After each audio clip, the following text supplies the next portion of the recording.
Oh, good morning. So, Norm McNaughton here live from Comrie Farms, our home farm. Yesterday, those of you who were on the show, we did the dairy part where we produce our milk, the cows, and how we manage all that. Today, they've asked me to talk about our field crops. We also do field crops. We grow some crops that we sell, and we grow most of it, a good portion of it, for the cows to eat. So, just give me a sec. I'll flip this around and we'll get showing some stuff.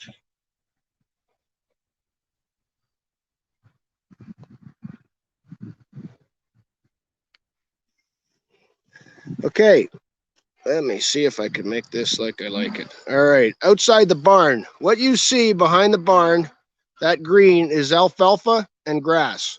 A big portion of our farm, if we went around the other side of the barn, is alfalfa and grass that we grow for the cows to eat. Right beside it is the corn crop we harvested. Right now, as far as our field crops are concerned, all our crops are harvested for the cows. So we're going to talk about combining corn a little bit later.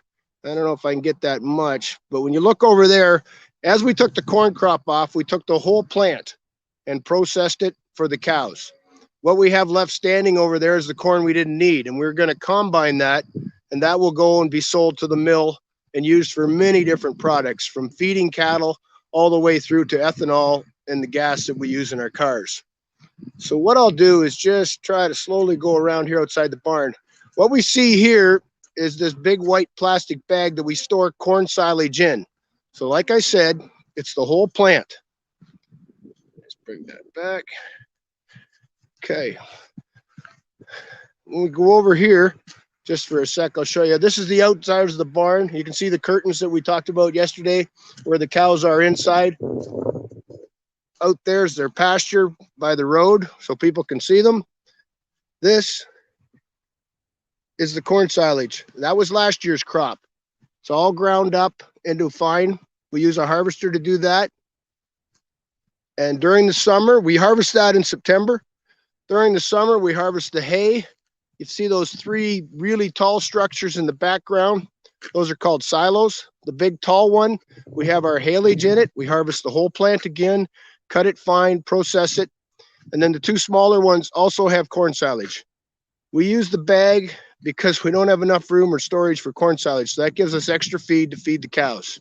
Well, that's how we feed the cows. Those two main ingredients, corn and the alfalfa haylage, hay, carry a big portion of their diet. We work hard to get those crops off at the right time, maximum productivity. And we also work hard to make sure the plants are looked after, giving them the right fertilizers, putting back into the earth what we take away. So that way it's a continuous cycle. What we'll be doing in the next month now is finishing up some soybean harvest and starting out on the corn harvest. This is the truck we use to travel and take the corn to the mills where it'll be processed. The wagons we use.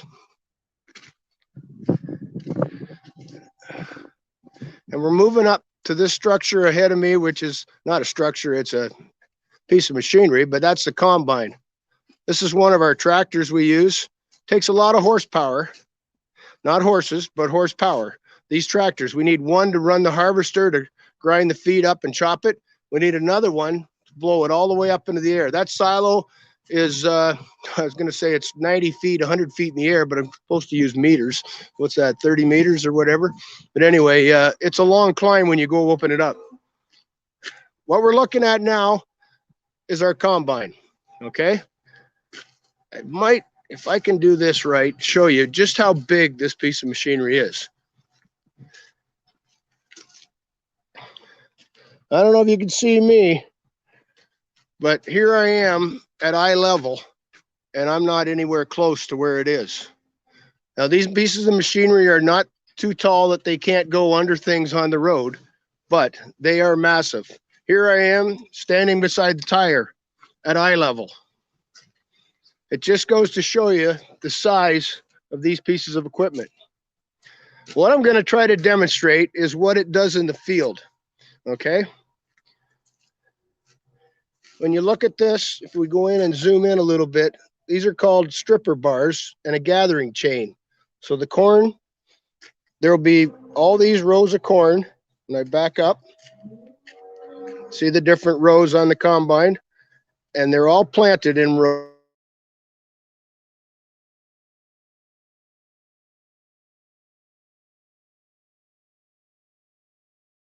Stalks with me, so maybe we can kind of show it, because if it was running you would never hear me and it's too dangerous.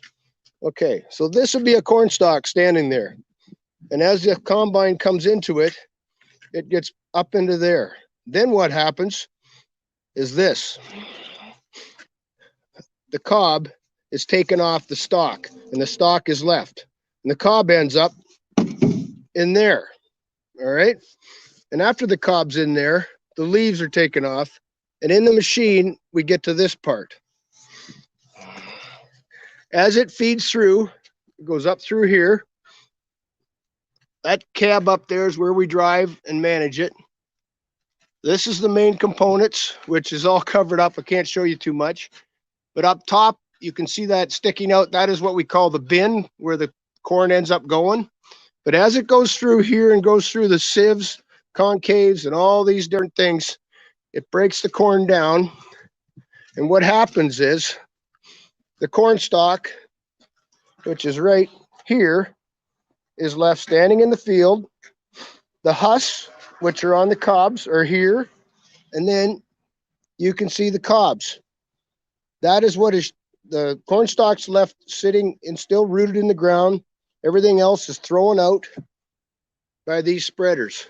Okay, they distribute it, help it break down, and then there's an elevator in the combine that moves the corn up into the bin. And when the bin's full, it looks like that. That's a really nice sample, and it's ready to go to market. What we do, if I can show you, that is the hopper. This hopper arm extends out, and then we dump in those wagons over there. So just for fun, let's go in the combine and start it up. This is not a young man's game sometimes. Okay. Seats. Now, this combine is about 20 years old, so it still has lots of things and controls. Now, some of the newer ones have GPS. They have more data, more information. Now, let's hear what it sounds like.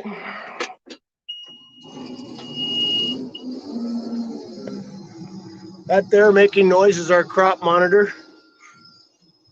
The little sign there says we are in park, safety first, whenever you're sitting in a combine. If you can hear that, that's the combine starting up.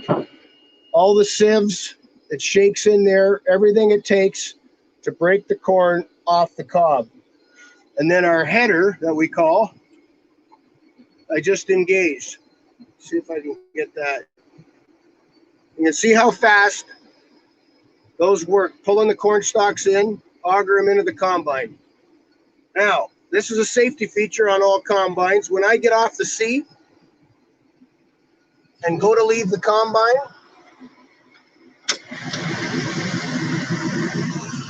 it stops. It's no longer running. That's because it's way too dangerous to be anywhere down there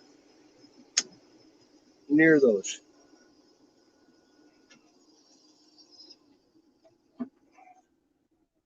So we'll shut her down. That just gives you the noise and everything else that goes on that.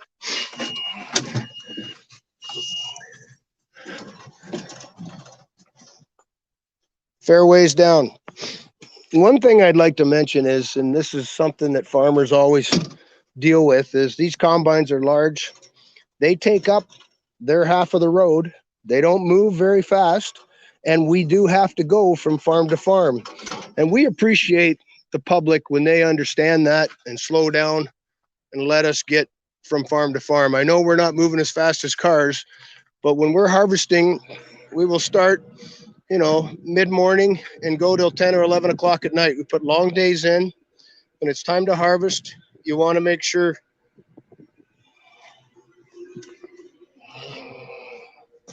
it's going good.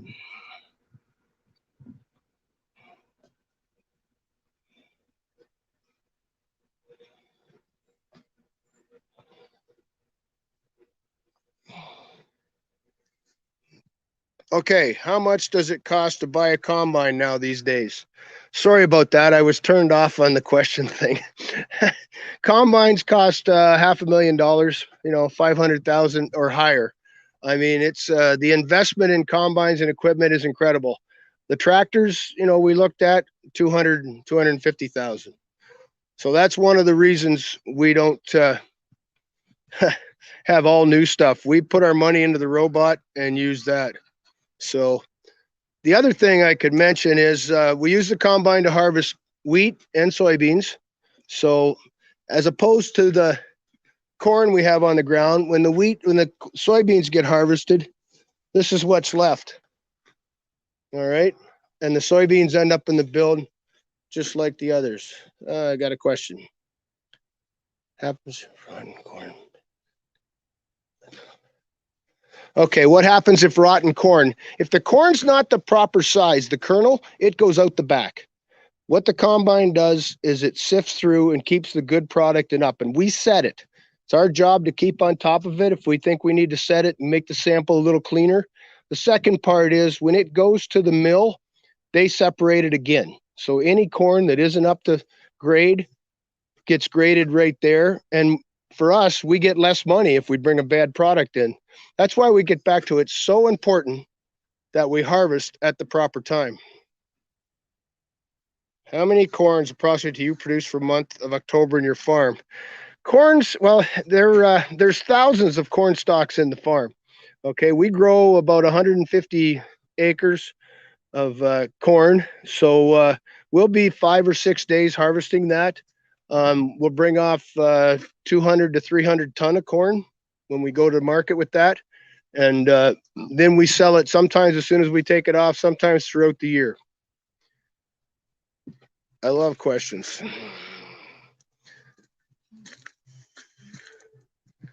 Will the cob husk get mulched into the field at some point? Yes, yes and no. It depends on the farming operation. What we do with our corn, when we take it off, the corn and husk sit there, they break down, so they biodegrade. What we do next year, because we want to save soil, be the best environmental farmers we can, we no-till soybeans in. So we put soybeans in between the old rows. And by the time we harvest the soybeans, the corn is all broken down and gone back into the soil. So it, as opposed to when I was a kid, everything was plowed and we plowed and you turn the dirt over and then you watch it blow sometimes. Where now we try to conserve the soil a little better.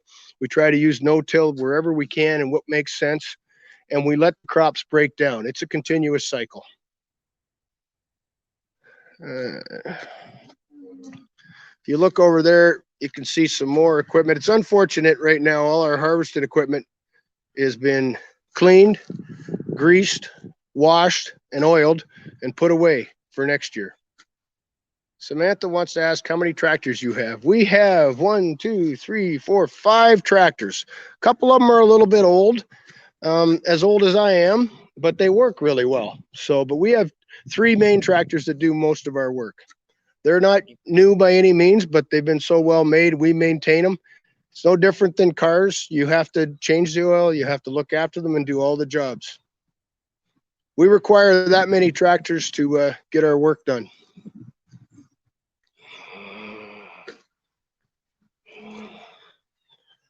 How many farmers are there to help you harvest? Can corn field and soybean fields?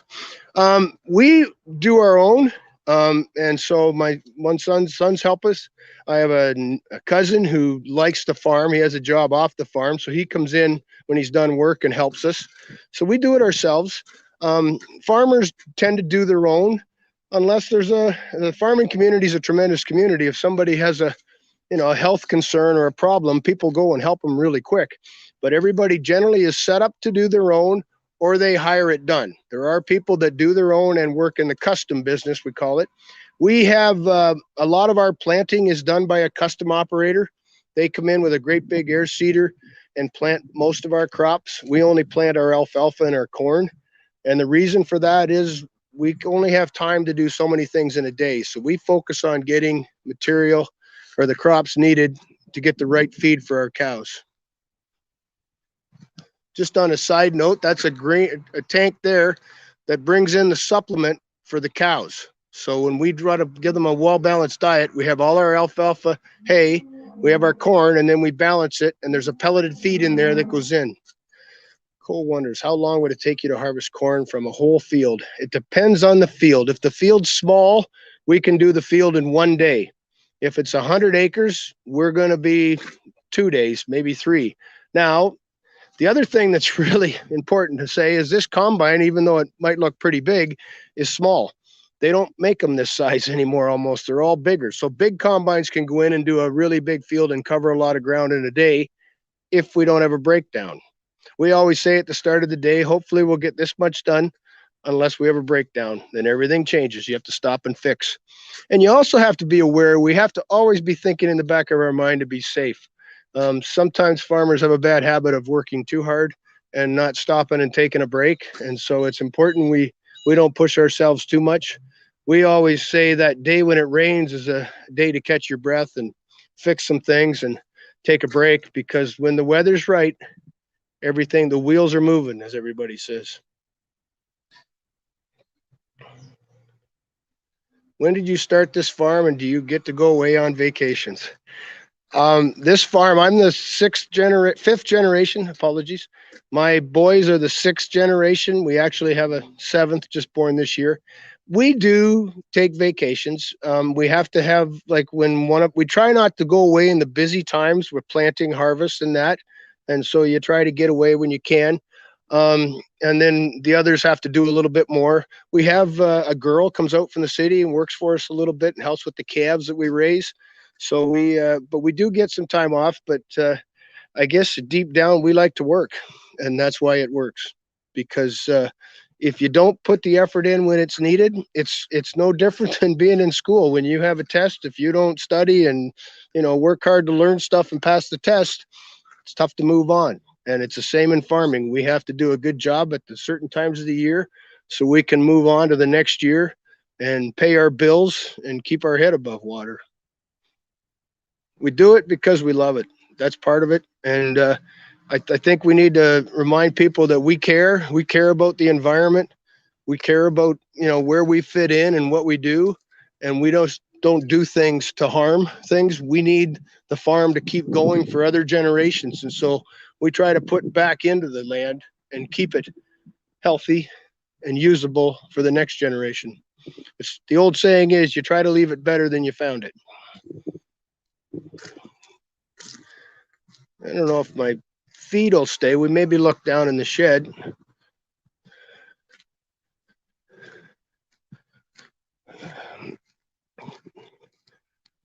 Yeah, we're still picking up here, so we'll just take a little bit of look. So the barns behind me where we have the cows, those barns down there are smaller cattle, the heifers. And then we have our workshop where we work on the equipment and store a little bit of stuff. And then this building here is our drive shed. Okay, that's where the combine sits overnight. We keep it out of the weather. It's full of hay right now. We had a tremendous hay crop this year. And so it's there. That's sitting in there is our skid steer, which has just been an amazing piece of equipment we purchased a few years ago. The things we can do with it that we no longer have to break our backs.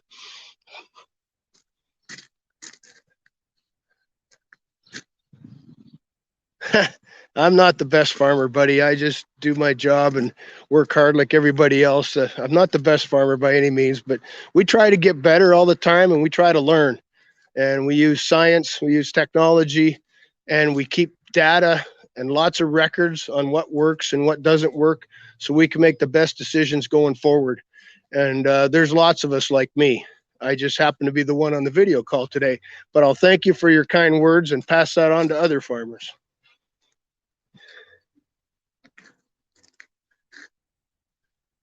What's our most valuable piece of equipment? That's a really good question. I would not, well, we have to have the tractors. I mean, with the function, there's no doubt we have to have the tractors to drive most of the equipment. Our harvester for the hay and for the corn to produce the feed for the cows is pretty important. And then the combine's pretty important for us to harvest. There's a certain time when it's the right time to harvest a crop, and it's very important our equipment's ready to go. And we need to be ready to go to make that harvest so you get the benefit and the most out of what you are trying to grow.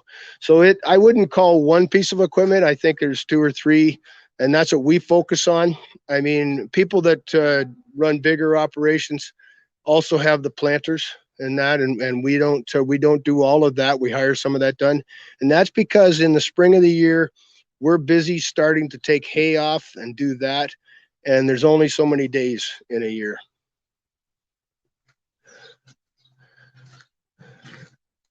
Have extreme weather events ever impacted your operation? Well, before I was born, we had a tornado wipe everything out here, so that certainly affected the operation that year.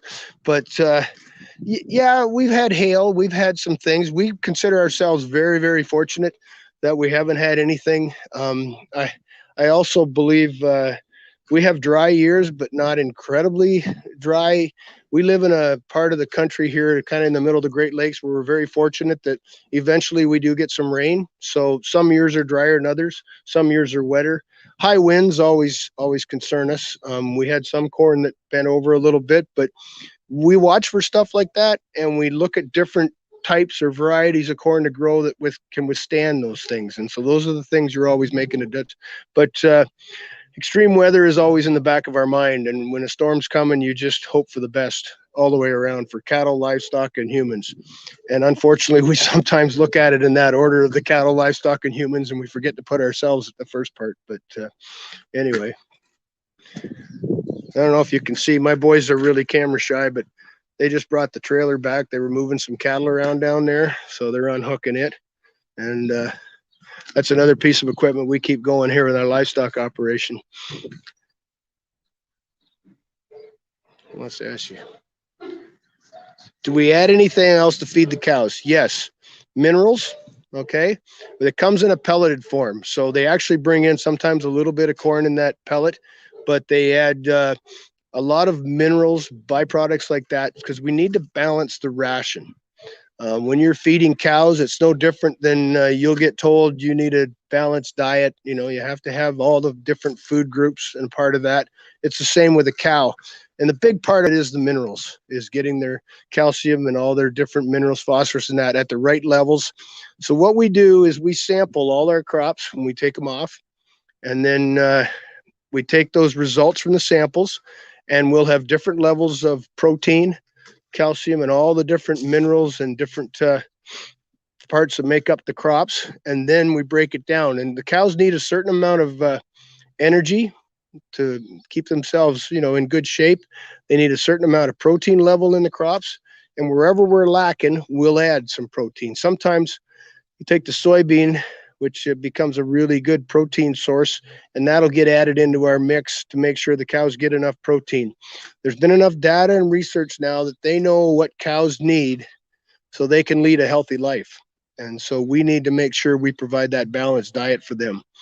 Where it comes part of economics for us is if we can produce the best corn and hay that we can produce, we save money because we don't need to add as much to make that work. And that is a benefit we try to keep in mind at all times. So that gets back to that fact of having the right equipment, being prepared for the right time, adding the right components to the soil, whether it's fertilizer. At this farm here, we're part of the 4R program. And the 4R program is the right amount of the right product at the right time and in the right place. And it's very important we don't over-fertilize. We can't afford to do it to start with, but any kind of mistakes in that is too hard on the soil. So we have a company and a couple of guys that work with us to make sure we're applying the right product at the right time in the right place and the right amount. And we consider that very important because we want to be a good, strong partner in having the right environment going forward. And the best part about this for me is my sons are really big on all that. So I'm just learning more all the time. It's great when you're learning when you're old. The kindergartner wants to know, do you need a driver's license for the tractor? No, not on the farm. We have to be 16 years of age. That's a really good question. I'm assuming you need a driver's license when you're on the road. I mean, I know you have to be 16 to be on the road. So, on the farm here with my sons, they learned to drive tractor at a very young age. They never, ever drove on the road. If we had to move to another farm, I did that or something. But as far as in the field, they started with some of the smaller equipment and they worked up. And the one thing that was wonderful when they went to get their license, handling a car was pretty easy after you handle some of the machinery. So, but it is important on the road that you have to be an adult and not a child. You can't have those things. And sometimes we have to stop in our day and make those changes. But once they're in the field, once they get old enough, I had a rule around the farm: nobody rides for free. So they start to learn different jobs and learn how to be responsible. And that's part of how we raised our family.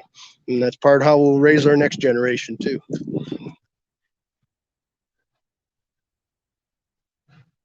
Cole wonders, how much hay would it take to fill the big silo? Well, that big silo, we put 70 acres in there.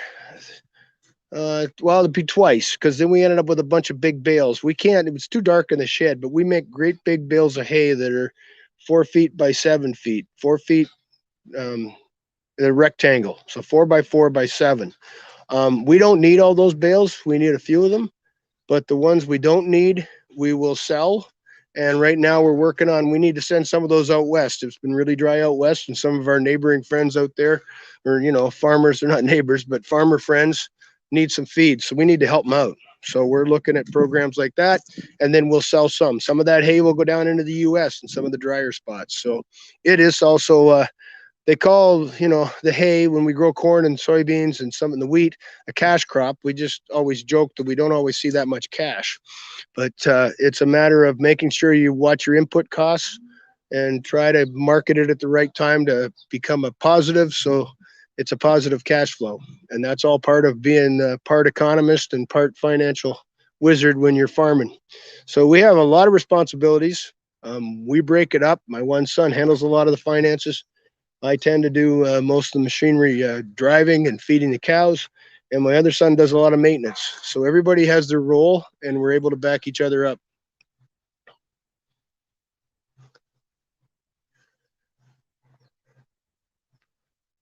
What's my favorite aspect of farming? It changes. As what I mean is we have different jobs at different times, so it never becomes monotonous. Right now we're into harvest, and we're looking forward to a good corn harvest. We've had a pretty good soybean harvest. We've got all the feed off for the cows. And then I look forward to the next phase of that. We get prepared for winter.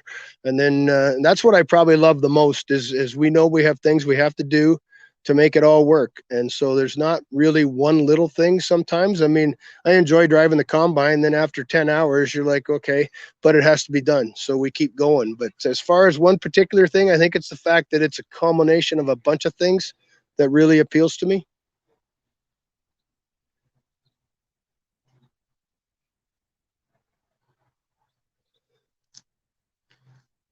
What is the biggest piece of advice you would give to a young person interested in getting involved in farming and agriculture? Most important thing is to work with the right people. One thing for us here is we rely on a lot of different people, from a vet to a nutritionist to our banker to our accountant, who's very important. Like I mentioned before, the people we work with in the fertilizer business, we try to find the right people to work with, and they're out there. And because you can't learn, or you can learn, but you can't remember it all. And so we have to have people that we can call on and keep them, and so they can help us make our decisions and lead us to where we need to go and where we want to go if we're going to continue on. You can't assume anything. You have to be prepared for whatever's next, and it takes people. What they say, it takes a village to raise a child. It takes a great number of people to make a farm run successfully, and the getting and working with those people is what makes a difference. See, I always go back to, I love looking at the cows. I guess that's probably my favorite thing, is seeing how happy they are.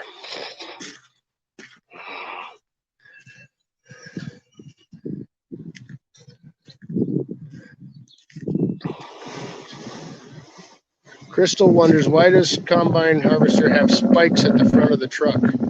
Okay, those spikes right there is to make sure the corn stalk goes. I'll show you. The corn, let me get this in here. The corn stands like this. So we need to make sure when we're driving that it goes in here. If it misses and goes over here, it doesn't get harvested. So there's all the rows in the field, and we have, when I back up, 6-row, this is called a 6-row harvester or combine. So it does 6 rows at a time. So those little pointy things make sure when we start in, we hit the rows right. That's all. It just turns the corn in and heads where it needs to go.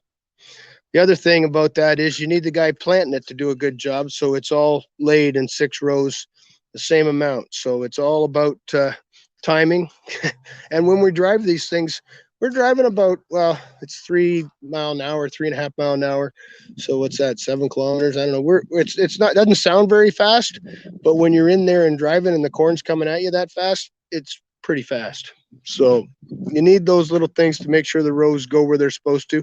The other part of that is when you have some corn that's fallen down, it helps pick it up a little bit. So I guess that's our tour for the day. So thank you. Well, we appreciate taking the time and you taking the time to listen to me. Everybody needs to have a good day and stay healthy and eat healthy. And remember us farmers, we're there for you.